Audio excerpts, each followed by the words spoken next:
Hello students, this is your economics teacher Ayana. I hope you are well and utilizing the time wisely. In the previous class, you learned about meaning of public finance, functions of modern state, public expenditure and public revenue. Today, you are going to learn about budget and its types, federal finance and principles of federal finance. Students, watch this video very carefully till the end. Fine, let us enter into the topics. First, we will discuss the meaning of budget. Students, take the page number 193. Meaning. Government's revenue and expenditure decisions are presented in the budget, budget being an essential and important element of planning and development. Provide the specific development objectives to be pursued and the required policy direction. They are necessary because income and expenditure do not occur simultaneously. Thus, budget has been defined as the annual financial statements of the estimated receipt and proposed expenditure for the government in a financial year, usually April 1st to March 31st of the next year. The term budget is derived from the French word baguette. It means small bag. As such, the finance minister of the country carries a bag containing abstract of budget papers while presenting the budget in the parliament or a state legislature. The governments, both union and state, prepare their budget every financial year. Government budget indicates the probable of income and expenditure of the government, the financial policies, tax action measures, investment opportunities, extent of savings, utilizations of resources, mobilizations of capital, etc. Definition. It is a document contains a preliminary approval plan of public revenue and expenditure. Rene Storm. According to Bastable, the budget has come to mean the financial arrangements of a given period with the usual implication that they have been submitted to the legislature for approval. Next, union budget and state budget. India is a federal economy, hence public budget is divided into two layers of the governments. According to the Indian Constitution, the central government has to submit annual financial statements, that is union budget under Article 112 to the parliament, and each state government has to submit the same for the state in the legislative assembly under Article 202. Types of budget. Revenue budget and capital budget. Budgeting is the most important constituents of the financial administration. Preparing of the budget is one of the main operations of budgeting. It is mandatory for the governments to make a statement of estimated receipt and expenditure, which must be laid before the parliament every financial year. It has to distinguish expenditure revenue account and capital account from other expenditure. So, government budget comprises revenue budget and capital budget. First, revenue budget. It consists of revenue receipt and revenue expenditure. Moreover, the revenue receipt can be categorized into tax revenue and non-tax revenue. Revenue expenditure can also be categorized into planned revenue expenditure and non-planned revenue expenditure. Expenditure which do not result in creations of assets are called revenue expenditure. Example, current revenue and current expenditure for normal functions of the government departments, interest charges on debt incurred by government and other non-developmental expenditure. Next, capital budget. It consists of capital receipt and capital expenditure. In this case, the main source of capital receipts are loans, advances, etc. On the other side, capital expenditure can be categorized into planned capital expenditure and non-planned capital expenditure.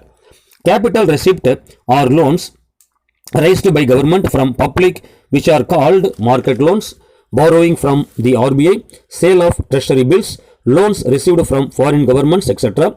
Capital payments are expenditure on assets creation such as land, buildings, machinery, equipment, investment loans to government companies and state governments and other developmental expenditure. Next, supplementary budget. During the time of war, emergencies and natural calamities like tsunami, flood, etc., the expenditure allotted in the budget provisions are not always enough. Under these circumstances, a supplementary budget can be presented by the government to tackle these unforeseen expenditure. Fourth, vote on account. Under Article 116 of the Indian Constitution, the budget can be presented in the middle of the year. The reason may be political in nature. The existing government may or may not continue for the year. On account of the fact that elections are due, then the government places a lame duck budget. This is called as vote on account budget. The vote on account budget is a special provision by which the government gets permission from the parliament to occur expenditure on necessary items till the budget is financially passed in the parliament. The legal permission of both the houses of the parliament for the withdrawal of money from the consolidated fund of the India to meet the requisite expenses till the budget is finally approved is known as vote on account budget. This type of budget is generally sanctioned for not more than 2 months. Next, zero-based budget. Traditional techniques of budgeting have been found to be inadequate for the reason that the previous year's cost level is taken as the base for current year's budget. The traditional methods have not completely addressed the problem of efficiency in the matter of allocations of funds for various divisions. There is therefore a need for a new techniques of budgeting which devises and use a meaningful base for budgeting. Zero-based budgeting is one such techniques of budgeting. In zero-based budgeting, every year is considered as a new year, thus providing a connecting link between the previous year and the current year. The past performance and the programs are not taken into the account. The budget is viewed as entirely a fresh or whole physical initiatives, that is from zero base.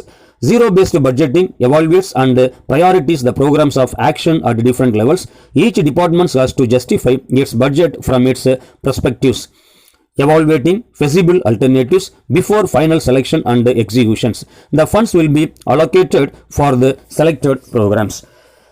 Here, the government of India presented zero-based budgeting in 1987 up to 88. It involves fresh evaluation of expenditure in the government budget, assuming it has a new items. The review has been made to provide justification or otherwise for the project as a whole in the light of the socio-economic objectives which have been already set up for this project and as well in view of the priorities of the society. Next, performance budgeting. When the outcome of any activities is taken as the base of any budget, such budget is known as performance budget. For the first time in the world, the performance budget was made in USA. The Administrative Reforms Commission was set up in 1949 in America under Sir Hooper. This commission recommended making of a performance budget in USA. In the performance budget, it is the compulsion of the governments to tell what is done, how much done for the betterment of the people. In India, the performance budget is also known as a outcome budget. Under performance budgeting, various activities of the government are identified in the budget both in financial and physical terms. This is necessary to ascertain the relationship between input and output and to assess the performance in the relation to cost. Performance budgeting is conceived as a system of presenting public expenditure in terms of distinguishable divisions such as government functions, programs, activities and projects. Such a presentation would reflect the cost of running the government. Under these techniques, funds are granted for carrying out specific amount of work identified under a particular division. A cost-benefit approach is employed which facilitates meaningful and purposeful allocation of funds.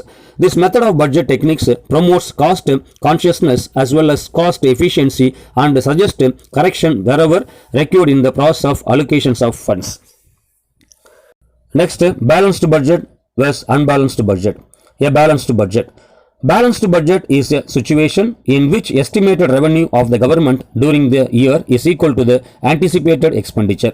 Unbalanced budget. The budget is which revenue and expenditure are not equal to each other is known as unbalanced budget. Unbalanced budget is of two types. One is surplus budget, second one is deficit budget. Surplus budget. The budget is a surplus budget when the estimated revenue of the year are greater than the anticipated expenditure. Government estimated revenue is greater than the estimated government expenditure. Second, deficit budget. Deficit budget is one where the estimated government expenditure is more than expected revenue. Government expected revenue is less than the government proposed expenditure. Second, you are going to learn about federal finance. Federal finance refers to the system of assigning the source of revenue to the central as well as state governments for the efficient discharge of their respective functions. That is, a clear-cut division is made regarding the allocations of resources of revenue between the central and state authorities. First, division of powers. In our constitution, there is a clear division of power so that none violates its limits and tries to encroach upon the functions of the other and functions within own sphere of responsibilities. There are three lists enumerated in the 7th schedule of constitution. They are the union list, state list and concurrent list. First, union list. Union list consists of 100 subjects of national importance such as defense, railways, post and telegraph, etc. State list. State list consists of 61 subjects of local interest such as public health, police, etc. Third, the concurrent list has 52 subjects important to both the union and state such as electricity, trade union, economic and social planning, etc. Finally, you are going to learn about principles of federal finance. In the case of federal finance system, the following main principles must be applied. First, principles of independence. Second, principles of equity. Third, principles of uniformity. Fourth, principles of adequacy. Fifth, principles of fiscal access. Sixth, principles of integration and coordination. Seventh, principles of efficiency. Eighth, principles of administrative economy. Ninth, principles of accountability. That's all for today. We will continue in the next class. Finish the assignment by clicking the link below. You